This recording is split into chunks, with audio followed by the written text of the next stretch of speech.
कार्यकर्त्यांची मानसिकता आहे. कारण की महाविकास आघाडी म्हणून आम्ही लोकसभा लढलो, महाविकास आघाडी म्हणून विधानसभा लढलो. पुणेकरांची एक मानसिकता झाली आहे की आपल्याला महाविकास आघाडीच्या बाजूने उभं राहायचं. जे वाटोळ झालंय ते महायुतीतल्या तिन्ही पक्षामुळे पुण्याचं वाटोळ झालं, ही मानसिकता पुणेकरांची आहे.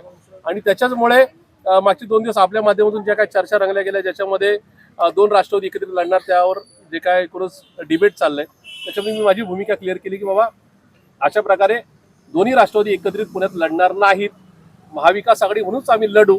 आणि मग आपल्या माध्यमातून एक मला जे काही प्रश्न विचारण्यात आला त्याच्यामध्ये मी सांगितलं, जर समोर प्रश्न असा आला की तुम्ही जर एकत्र लढायचं ठरलं तर काय करायचं, त्या ठिकाणी मी क्लिअर सांगितलंय.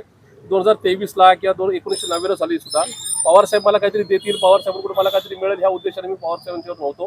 पवार साहेबांची पुरोगामी चळवळीची एकूणच धडपड, पवार साहेबांसारखा एक द्रष्टा नेता, ज्या नेत्याचा मला कायम अभिमान राहील, त्या पवार साहेबांच्या श्रद्धेपोटी मी या ठिकाणी थांबलेलो आहे. त्याच्यामुळे उद्याच्या काळामध्ये फक्त एखादी महापालिकेच्या निवडणुकीमध्ये तिकडच्या 4 लोकांचं भलं व्हावं आणि आमच्याकडच्या 2 लोकांचं भलं व्हावं, एवढ्या वाईट किंवा संकुचित भूमिकेसाठी मी चुकीचा निर्णय घेणार नाही. काल, परवा आणि आज आणि उद्या सुद्धा मान्य अजितदादांबरोबर आमचा कुठल्या प्रकारची द्वेष, शत्रुत्व किंवा कुठल्या प्रकारची नाराजी किंवा राग नव्हता, नाही, उद्या पण नसेल. आमचा विषय पुरोगामी चळवळ, या शहराचं, या राज्याचं नाही का महायुतीने केलेलं वाटोळं, या बेसवर आम्ही महाविकास आघाडी म्हणून जावं हा निर्णय आहे.